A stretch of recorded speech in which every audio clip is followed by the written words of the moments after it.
Prenons quelques instants dans la prière, s'il vous plaît. Parce que je crois que Dieu a commencé à parler. Dieu a commencé à parler au cœur.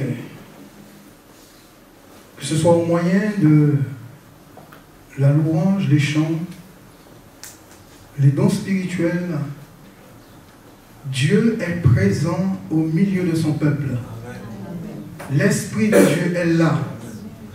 Et je crois que, mes bien-aimés, si on est réellement attentif à ce qui se passe dans l'Église, on sera bien convaincu de la présence de Dieu.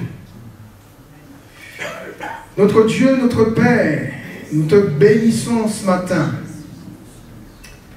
Et nous te rendons tout honneur, toute gloire,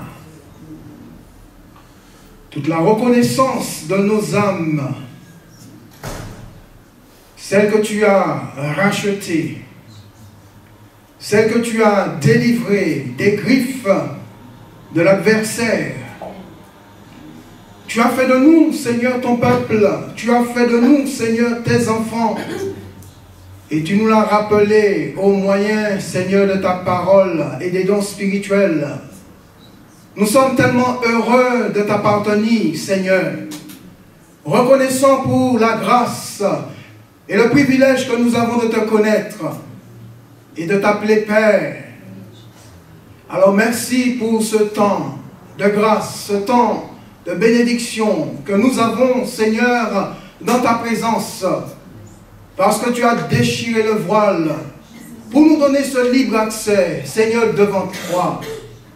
Alors notre Dieu, nous voilà, nous voici devant toi, prosternés comme un peuple racheté, un peuple délivré, un peuple lavé, un peuple sanctifié, un peuple qui est là pour honorer son Dieu, pour élever son Dieu, pour glorifier son Dieu, parce que tu es le seul, tu es l'unique, tu es le véritable.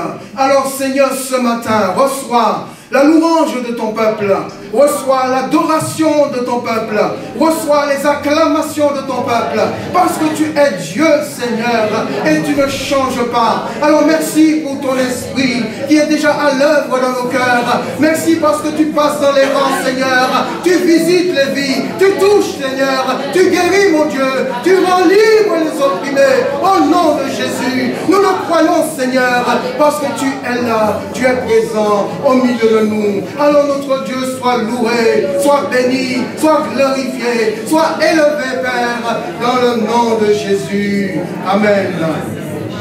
Amen. Amen.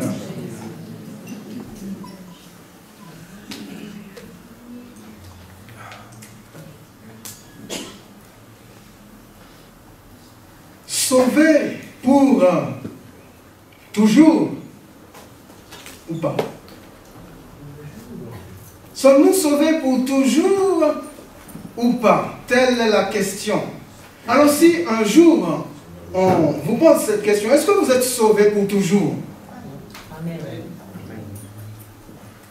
Si on part dans les voies du Seigneur, attention. Oui, en espérance. Si on marche jusqu'au bout. Donc, la question qui se pose, est-ce qu'on est sauvé pour toujours? Oui, bah oui. Si on est sauvé pour toujours, il ne doit pas y avoir de condition, parce que tu viens de donner une condition. Si, donc c'est conditionnel. Donc ce qui veut dire quelque part... Parce que je peux dire quelque chose, parce qu'il y en a que j'ai connus qui ont lâché le Seigneur, bon, c'est pour ça que la parole dit si on marche jusqu'au bout. D'accord. Donc effectivement, si on vous pose la question, vous dites oui, vous avez raison. Non, pour nous. Si on vous pose la question et que vous dites non, vous avez aussi raison. Donc les deux sont valables. On est sauvé pour toujours, c'est vrai, mais à une condition. La condition, c'est que si l'on reste attaché jusqu'au bout au Seigneur, eh bien oui, notre salut sur terre est éternel. Dans le sens où nous sommes accrochés au Seigneur, nous sommes attachés au Seigneur, nous ne nous détournons pas du Seigneur, des recommandations de Dieu, nous sommes obéissants à la voix du Seigneur, eh bien oui, nous sommes sauvés pour toujours. Mais si nous nous détachons du Seigneur, eh bien, nous perdons notre salut à moins que nous revenons au Seigneur. Alors nous allons lire dans la parole de Dieu la première épître de Timothée, 1 Timothée chapitre 4, versets 12 à 16. Paul va écrire à ce jeune serviteur de Dieu, Timothée. Paul lui dit que personne, Timothée, ne méprise ta jeunesse, mais sois un modèle pour les fidèles en parole, en conduite, en amour, en foi, en pureté, jusqu'à ce que je revienne. Applique-toi à la lecture et à l'exhortation, à l'enseignement. Ne néglige pas le don qui est en toi et qui t'a été donné par l'imposition des mains de l'Assemblée des anciens. Occupe-toi de ces choses, donne-toi tout entier à elles, afin que tes progrès soient évidents pour tous. Veille sur toi-même et sur ton enseignement. Persévère dans ces choses, car en agissant ainsi, tu te sauveras toi-même et tu sauveras ceux qui t'écoutent. Persévère dans ces choses, car en agissant ainsi, tu te sauveras toi-même et tu sauveras ceux qui t'écoutent. Bien que l'apôtre Paul s'adresse à ce jeune prédicateur au moyen de cette lettre ou de cette épître, ce qu'il lui dit répond de manière parfaite à notre question sur le salut. Donc, sauvé pour toujours ou pas? Ce qui était important pour l'apôtre Paul et qu'il va essayer de transmettre au jeune serviteur de Dieu Timothée, je crois que cela est aussi, l'est pour nous aussi ce matin. Et ça concerne notre salut. Donc nous allons nous servir justement de ces quelques paroles ou quelques versets que Paul donne à Timothée. Nous allons nous en servir pour démontrer que nous pouvons être sauvés,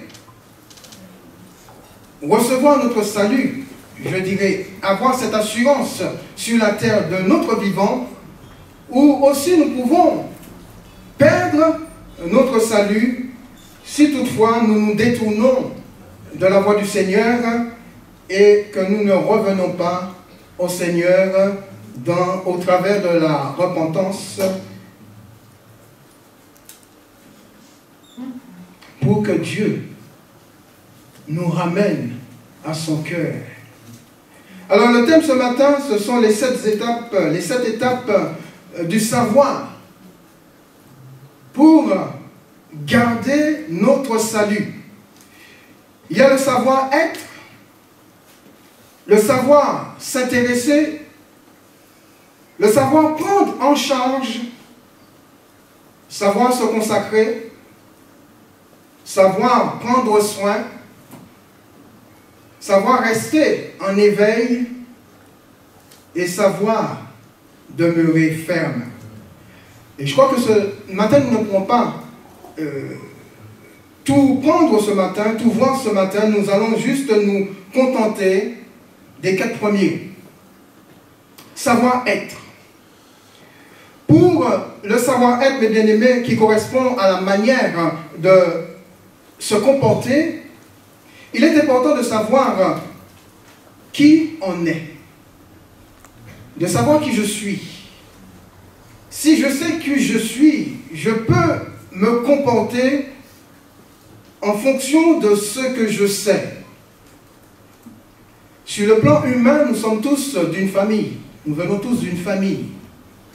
De monsieur et de madame X.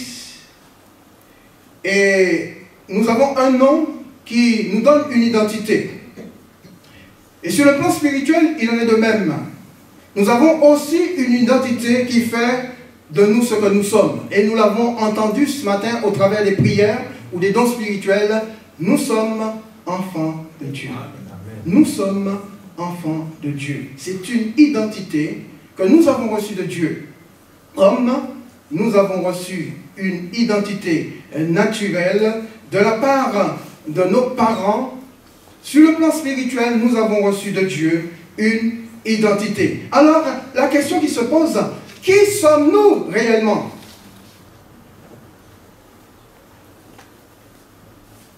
Qui sommes-nous réellement? L'apôtre Jean nous dévoile notre véritable identité en Christ. Et nous l'avons entendu. Nous sommes enfants de Dieu. Je sais que nous le savons. Mais quelquefois nous l'oublions. Quelquefois quand arrivent les difficultés, quand arrivent les soucis, quand arrivent les épreuves, nous oublions ou nous mettons de côté, où le diable nous fait oublier notre identité en Christ.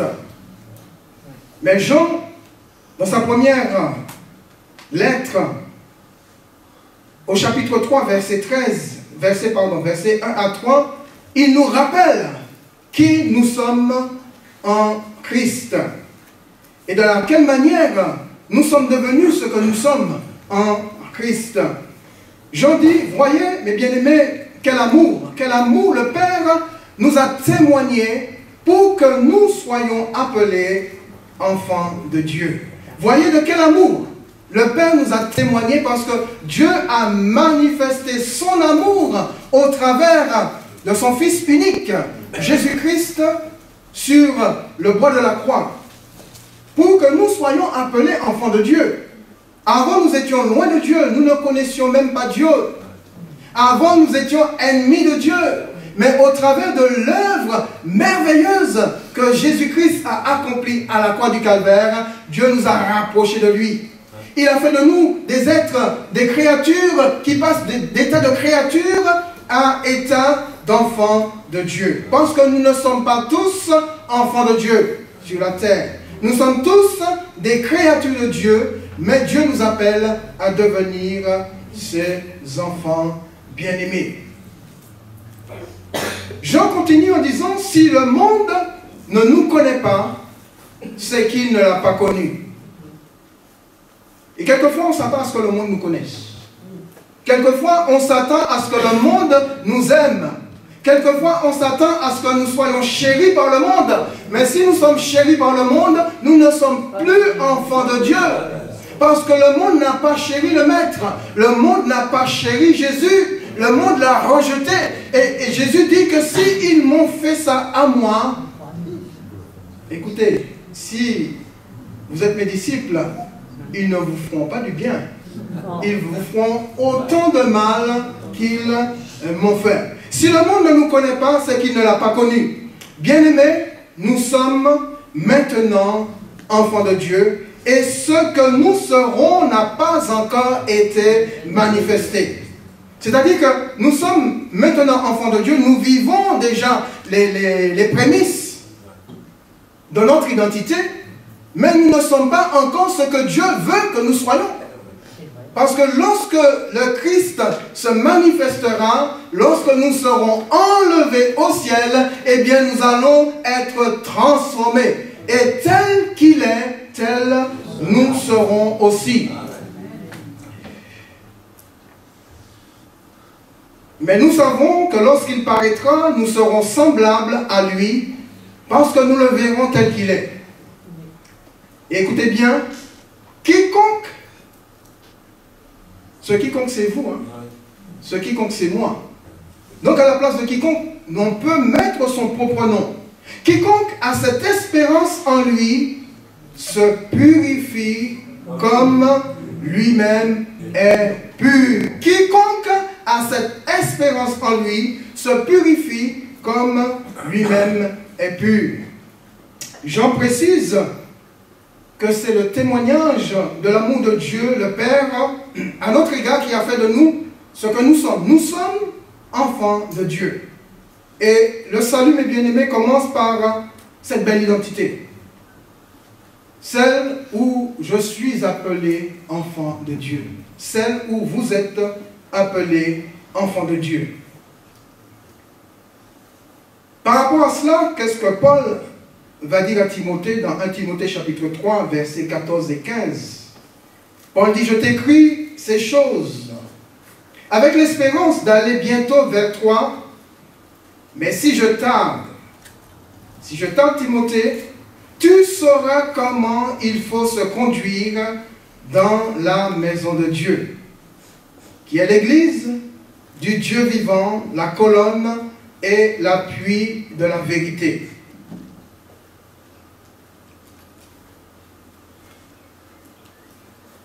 Alors Paul, dans le premier texte que nous avons lu, demande à Timothée d'être un modèle. Sois un modèle. Un modèle, pas avant toute chose pour ceux de l'extérieur. Parce que les premiers qui nous voient, ce sont les frères, ce sont les sœurs, c'est l'église. Sois un modèle pour les frères. Un modèle pour les fidèles. Et un modèle comment? Un modèle en parole, un modèle en conduite, un modèle en amour, un modèle en foi, un modèle en pureté. Et quand Paul demande à Timothée d'être, il réalise qu'il sait déjà qui il est. Il réalise que Timothée connaît déjà son identité en Christ. Parce qu'on ne peut pas être, ou se conduire, ou se comporter comme un enfant de Dieu si on ne connaît pas son identité en Christ. Quand nous connaissons notre identité en Christ, eh bien, nous devrions savoir comment nous conduire, comment nous comporter, pour pouvoir faire honneur à celui qui nous a donné son nom. Nous portons en nous le nom de notre Dieu. Nous sommes, comme nous dit la parole de Dieu, devenus le temple du Saint-Esprit, la maison de Dieu en esprit. Et c'est un peu pour cela que Paul dit à Timothée, si je tente Timothée, tu sauras comment te conduire dans la maison de Dieu. La maison de Dieu, ce n'est pas ce bâtiment que nous voyons. La maison de Dieu, c'est l'église, c'est nous, c'est vous, c'est le peuple de Dieu rassemblé dans ce bâtiment qui forme la maison de Dieu. Et nous sommes, de manière individuelle, le temple du Saint-Esprit parce que l'Esprit de Dieu réside dans nos vies.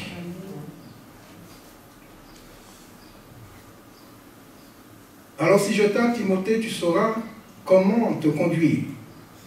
Comment te comporter dans l'église du Dieu vivant qui est la colonne et l'appui de la vérité.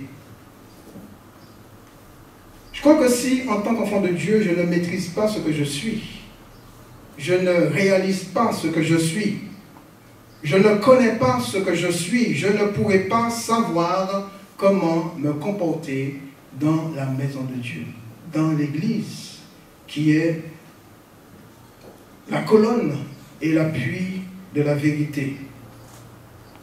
Quand la parole de Dieu, mes bien-aimés, nous parle d'être en tant qu'enfant de Dieu, elle nous renvoie à ces différents éléments constituant notre identité. C'est-à-dire l'amour. L'amour fait partie de notre identité. La foi fait partie de notre identité. La pureté fait partie de notre identité.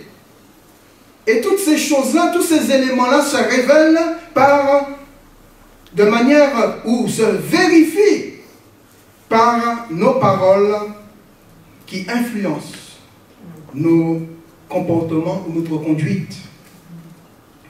Pour garder son salut, donc il est important de savoir être.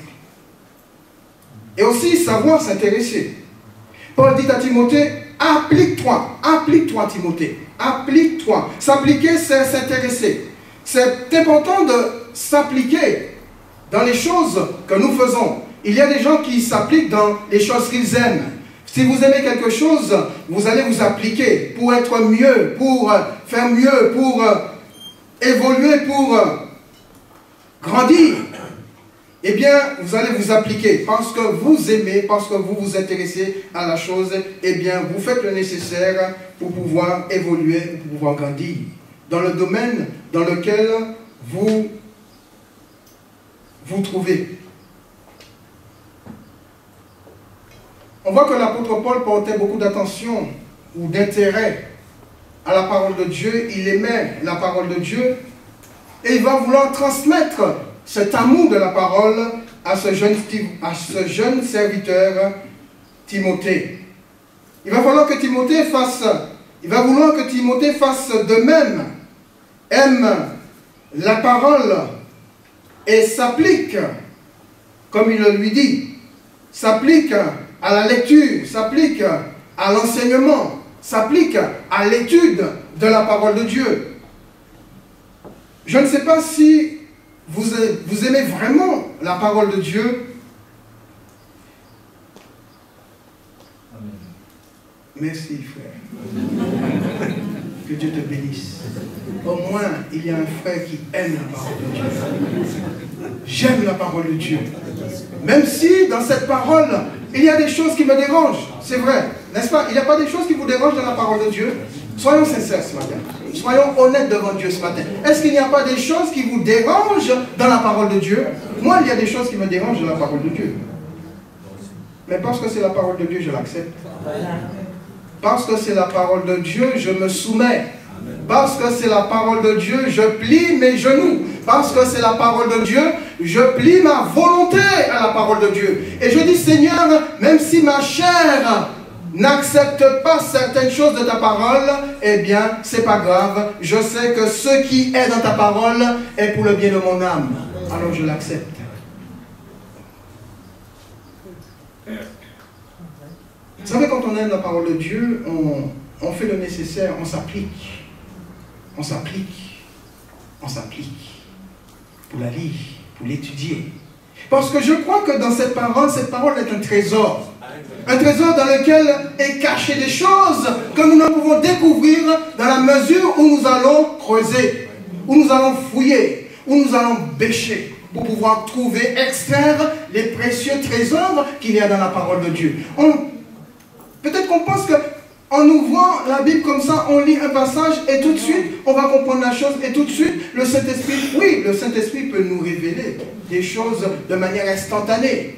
Mais quelquefois, il est nécessaire de prendre du temps, de s'appliquer, de fouiller, de bêcher, de tourner les pages de la Bible, de chercher à connaître pour que le Saint-Esprit nous révèle les précieux trésors qui se retrouvent cachés dans la parole de Dieu.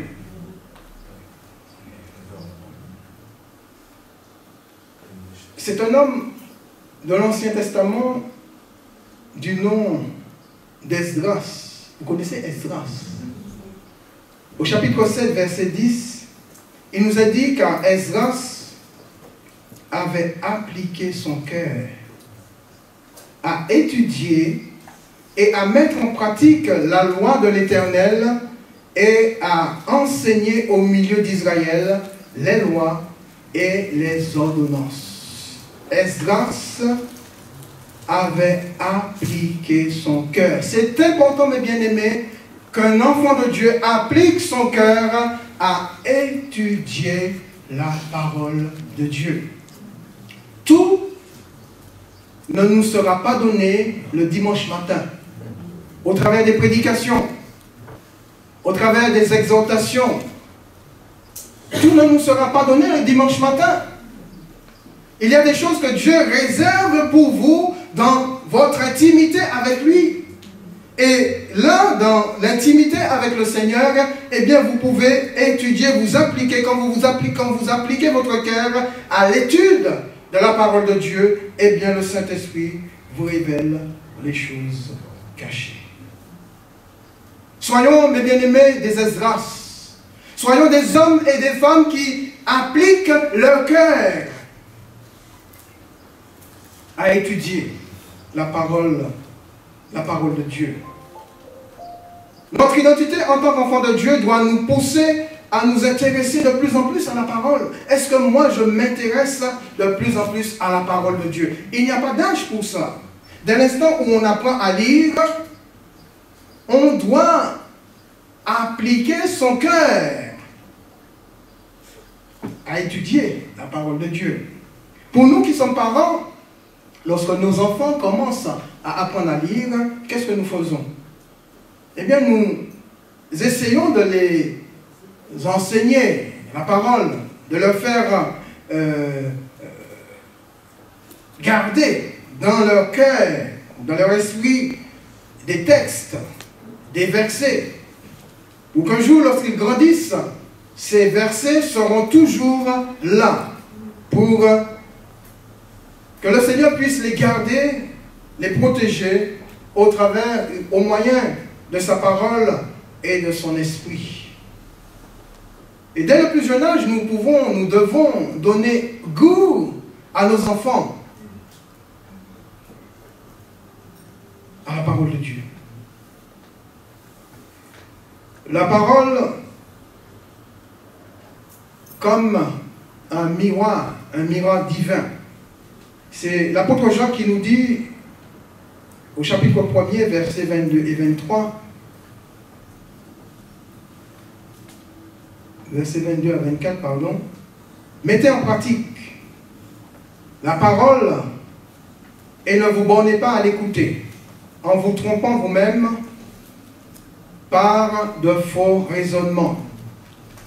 Car si quelqu'un écoute la parole et ne la met pas en pratique, il est semblable à un homme qui regarde dans un miroir son visage naturel et qui, après s'être regardé, s'en va et oublie aussitôt comment il était. Est-ce que vous vous êtes déjà regardé dans un miroir? Je pense que vous l'avez fait ce matin. Savoir si vous étiez bien coiffé, si vous n'avez pas de soucis, de petits soucis, si vous êtes bien. Qu'est-ce que vous avez vu ce matin dans votre miroir? Notre image. Vous êtes sûr que c'est votre image? Et bien sûr, le miroir ne ment pas. Si vous allez devant un miroir mal coiffé, il ne vous dira pas que vous êtes bien coiffé. Si vous allez devant un miroir que vous ne vous êtes pas encore lavé le visage, il ne vous dira pas que vous êtes lavé le visage. Il vous montrera ce que vous êtes au moment où vous êtes en train de le regarder. Et Dieu met en face de nous sa parole comme un miroir pour que nous puissions nous regarder et ne jamais oublier qui nous étions et ce que nous sommes devenus. Parce que bien souvent, nous oublions qui nous étions. Nous restons simplement sur le fait que nous sommes devenus enfants de Dieu. Nous sommes enfants de Dieu. Mais c'est bien, c'est vrai. Mais quelquefois, nous oublions qui nous étions. Et en oubliant qui nous étions, quelquefois, ça nous rend orgueilleux. Quelquefois, on prend la grosse tête. Quelquefois, on ne considère plus l'autre. On regarde l'autre de haut en bas. Tout en sachant, tout en oubliant qu'on avait été comme l'autre, peut-être même des fois pire que l'autre, et que c'est Dieu qui nous a fait grâce uniquement à nous comme à l'autre. Donc le miroir est là pour nous montrer qui nous étions. Ne jamais oublier qui nous étions, mais ne pas rester sur qui nous étions.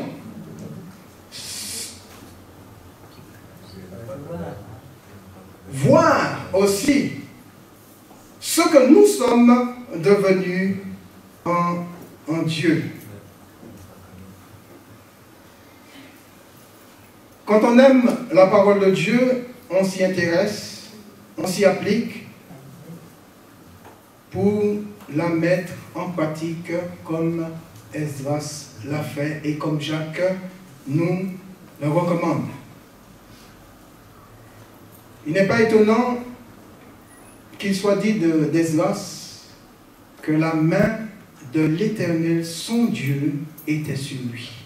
La main de l'Éternel, son Dieu, était sur lui. Pourquoi? Bien tout simplement parce qu'il avait appliqué son cœur à étudier Et non seulement à étudier, mais à mettre en pratique la parole de Dieu et à enseigner au milieu du peuple les lois et les ordonnances divines.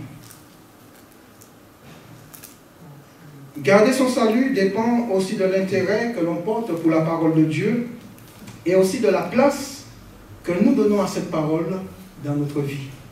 Quelle est la place que je donne à la parole de Dieu dans ma vie?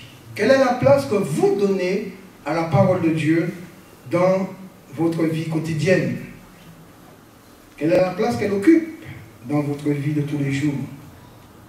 Savoir prendre en charge. Paul dit à Timothée de s'occuper de ces choses. Occupe-toi, Timothée, de ces choses. Il l'amène à se prendre en charge. Dans 1 Corinthiens chapitre 14, verset 20, Paul dit, « Frères, ne soyez pas des enfants, sous le rapport du jugement, mais pour la méchanceté, soyez enfants. Et à l'égard du jugement, soyez des hommes faits. » Amen. Prendre en charge, c'est grandir, c'est s'épanouir, c'est passer d'un stade à enfant à celui d'adulte, d'homme fait ou de femme faite. Quand on s'occupe de soi-même et quelque part on est passé du stade de l'enfant à celui d'adulte parce qu'on a la capacité de se prendre en charge. Quand vos enfants sont petits, vous en avez la charge. Bon, je parle pour les parents. Vous en avez la charge jusqu'à ce qu'ils grandissent. Quand ils grandissent, ils sentent qu'ils sont capables de quitter le nid, eh bien, ils partent. Ils prennent leur envol, ils se marient et ils se prennent en charge. Quand Paul demande à Timothée de s'occuper lui-même de ces choses, il le considère comme un adulte responsable, capable de se débrouiller seul. Il s'adresse aux Corinthiens de la même manière en les faisant comprendre que dans la vie chrétienne, on est amené à grandir et aussi à évoluer. Le salut nous appelle à grandir. On ne doit pas rester des bébés spirituels. On ne doit pas tout le temps être en train de boire du lait, de boire son biberon, comme les bébés font. C'est normal que les bébés puissent boire du lait pour pouvoir grandir, pour pouvoir évoluer, pour pouvoir grandir. Mais à un moment donné, le bébé grandit, quand il grandit, eh bien, il se débarrasse un petit peu de lait pour prendre de la nourriture plus consistante. Il en est de même pour nous, les enfants de Dieu. Avant, quand nous avons connu le Seigneur, nous étions des bébés spirituels. Et le Seigneur nous a donné du lait, en plus de lait. Mais quand nous grandissions, au moment où on évoluait, on grandissait, eh bien, au fur et à mesure, le Seigneur nous donnait de la nourriture un peu plus consistante jusqu'à ce que nous soyons parvenus à la stature d'homme fait.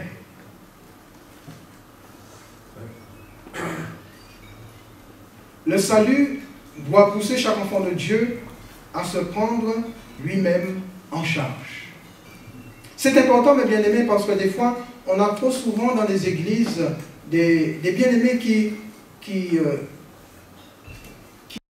sont toujours attachés aux autres. Attachés à l'église, c'est bien d'être attaché à l'église. Attaché aux frères et aux sœurs, c'est bien. Attaché au pasteur, c'est bien. Le plus important, c'est d'être attaché au Seigneur. Comme je le dis toujours, partout où je passe, dans toutes les églises, je dis toujours, ne vous attachez pas à moi. Je ne suis qu'un homme comme vous. Aujourd'hui, je suis là, demain, je ne sais pas où je serai. Je ne sais pas demain quelle est la direction que le Seigneur me fera prendre. Alors si demain le Seigneur me dit, donc tu vas autre part, parce que le pasteur est parti, eh bien moi je pars. Parce que le pasteur n'est plus dans l'église, eh bien moi, je quitte l'église, je vais autre part. Non. On n'a pas à s'attacher à un homme, on a à s'attacher au Seigneur. Le pasteur, il s'en va, mais Jésus reste là. Amen. Le pasteur, il s'en va, mais l'Esprit de Dieu reste là. Le pasteur, il s'en va, mais Dieu restera toujours au milieu de son peuple.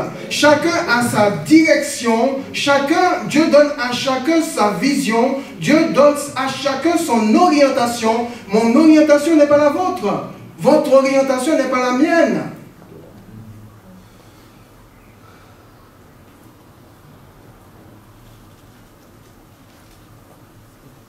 Paul dit, quand j'étais enfant, je parlais comme un enfant.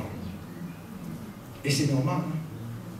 Je raisonnais comme un enfant. Et c'est tout à fait normal. Je vivais comme un enfant, mais lorsque je suis devenu adulte, est-ce que j'ai gardé tout de l'enfant? Non, j'ai fait disparaître ce qui était de l'enfant parce que je suis devenu adulte. Il y a des choses, mes bien-aimés, que nous devrions appréhender comme des enfants. Et l'apôtre Paul le dit, il dit à Timothée, aux Corinthiens, sous le rapport de la méchanceté, soyez des enfants. Là, on est appelé à être des enfants. Parce que je ne sais pas si vous voyez, vous qui avez des enfants, comment les enfants réagissent face à la méchanceté qui leur sont faits par les autres. Le plus souvent, les enfants ne réagissent pas. Ils viennent, vous les confiez, ils viennent pleurer. Et Paul dit, sous ce rapport-là, sous le rapport de la méchanceté, quand un bien-aimé vous fait des méchancetés, eh bien, soyez comme des enfants. N'allez pas vous plaindre au pasteur. Plaignez-vous à Dieu. Plaignez-vous, tournez-vous vers votre Père. Dites à votre Père ce qui se passe. Et priez justement pour celui ou celle qui vous embête. Puisque le Seigneur nous appelle à prier même pour nos ennemis. À aimer nos ennemis. À plus forte raison, les bien-aimés qui nous font des méchancetés. Par contre, l'apôtre Paul dit, par contre, sous le rapport du jugement, ne soyez pas des enfants. Sous le rapport du jugement, soyez des hommes faits. Parce que vous êtes capable de discerner, parce que vous êtes capable de voir ce qui est bien et de voir ce qui est mal. Donc, soyons des hommes faits sous le rapport du jugement. Et par rapport à ça, on peut juger des choses. Parce que nous avons la capacité de discerner.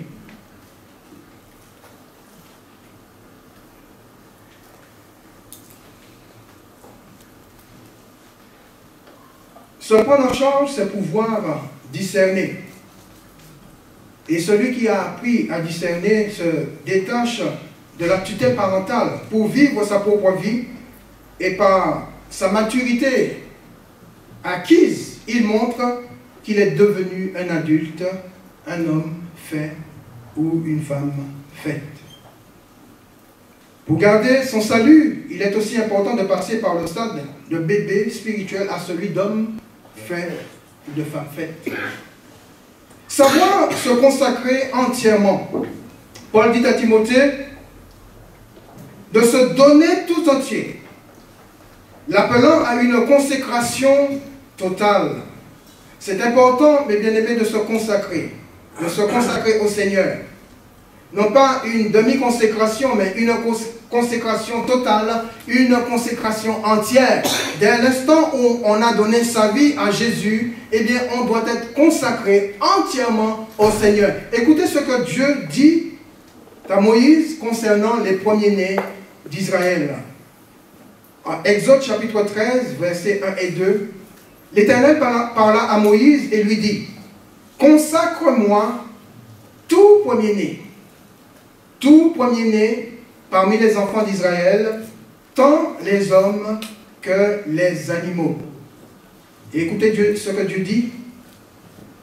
Non seulement tu me les consacres pour qu'ils s'appartiennent à eux-mêmes, mais tu me les consacres parce qu'ils m'appartiennent. Ils m'appartiennent. Tous ceux que tu me consacres m'appartiennent.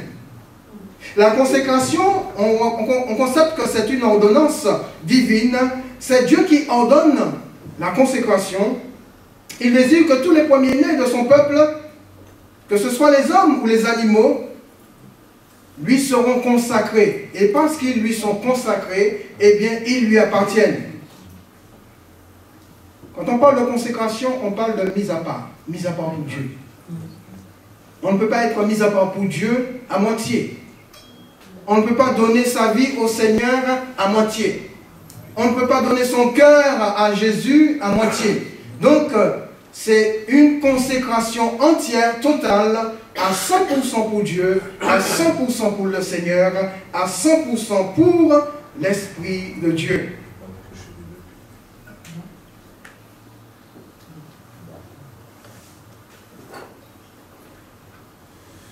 Tout consacré, on l'a vu, appartient à Dieu.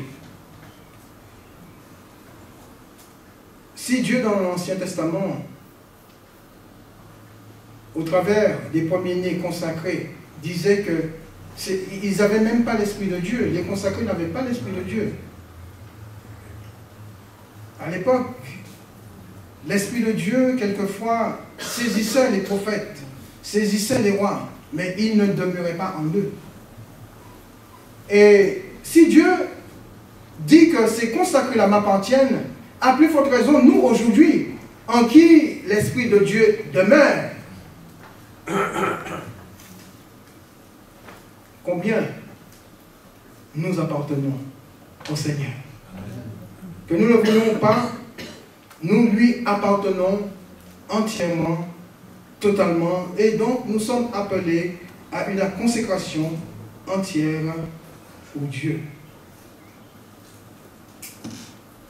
Le salut que Dieu nous a donné est la preuve de notre consécration et de notre appartenance à Dieu. Le salut en Jésus-Christ doit pousser chaque enfant de Dieu vers une consécration totale. Est-ce que je suis entièrement consacré au Seigneur? Est-ce que vous êtes entièrement consacré au Seigneur? Ça, je ne peux pas répondre à cette question.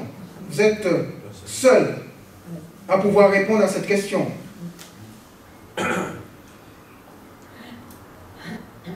Bien que la consécration est une ordonnance divine, le fait de se consacrer doit être une volonté personnelle. Dieu ne va pas nous obliger à nous consacrer à lui, bien que nous lui appartenons, mais il ne va pas nous obliger à nous consacrer. Donc c'est une volonté personnelle. J'appartiens à Dieu, donc je décide de me consacrer entièrement au Seigneur. Et parce que je décide de me consacrer entièrement au Seigneur, les portes de la grâce, les portes des bénédictions me seront entièrement ouvertes. Dieu déversera dans ma vie les bénédictions tout simplement parce que j'ai décidé volontairement de me consacrer entièrement à l'œuvre du Seigneur.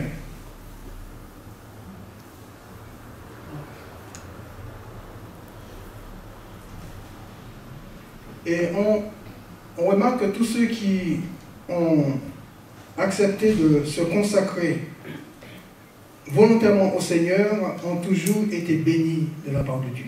Amen. Toujours été bénis de la part de Dieu. Si on veut la bénédiction, eh bien, elle est liée à une consécration totale, à une consécration entière. La vie de tous les patriarches nous le montre. La vie des prophètes nous le montre. La vie des disciples nous le montre.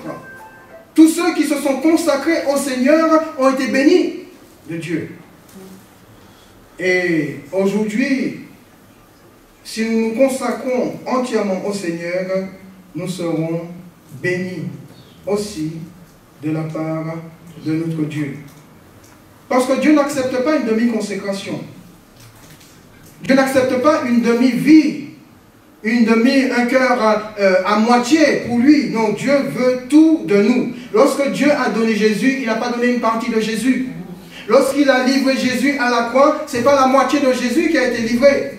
Non, Jésus a été livré entièrement. Jésus s'est consacré entièrement à son Père. Et donc, c'est tout à fait normal que Dieu nous demande aujourd'hui une consécration entière et totale pour son œuvre. Alors, comment Dieu voit la demi-consécration? On peut lire dans Apocalypse chapitre 3, versets 15 à 16. Dieu dit à l'église de Laodicée, « Je connais tes œuvres, je sais que tu es ni bouillant,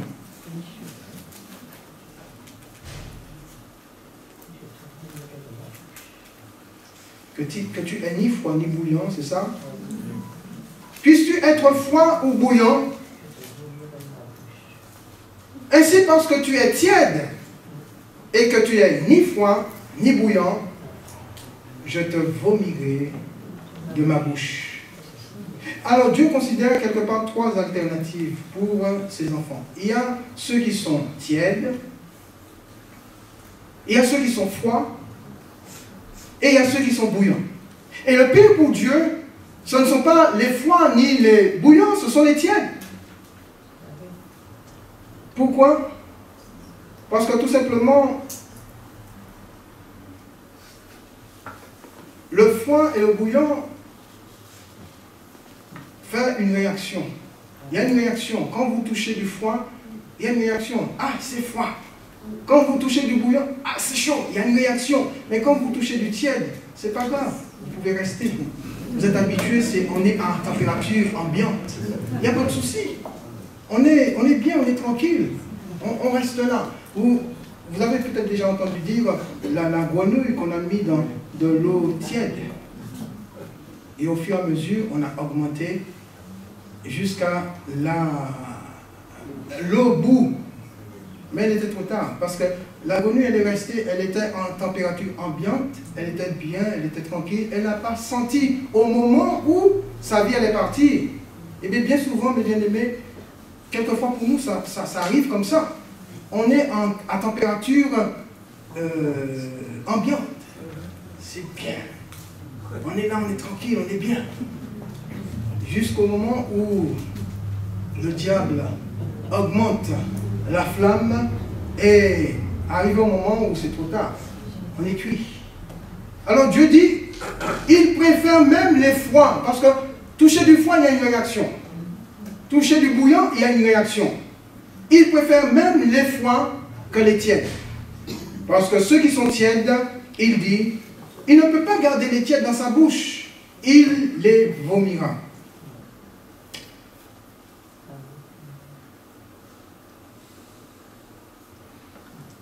Il ne faut pas, mes bien-aimés, que dans la maison de Dieu, nous puissions être dans cette température ambiante. Nous sommes bien dans la maison de Dieu, c'est bien. Mais il doit y avoir de la réaction. De l'action, de la réaction. Et je bénis Dieu pour les bien-aimés qui se sont levés pour partager la bonne nouvelle, pour témoigner au travers de l'évangélisation. Et Dieu fait son œuvre, Dieu fait son travail. Dieu dit, puisses-tu être froid, je préfère que tu sois froid ou bouillant que d'être tiède. Parce que ça coûte. D'être froid, ça coûte. D'être bouillant pour Dieu, ça coûte. Être tiède, ça ne nous coûte pas. On n'est pas totalement consacré. Mais quand on est froid, quand on est bouillant, plutôt bouillant pour Dieu, eh bien, ça nous coûte. C'est de la consécration, c'est des sacrifices. C'est la raison pour laquelle bon nombre de chrétiens préfèrent être en température ambiante que d'être bouillant pour le Seigneur.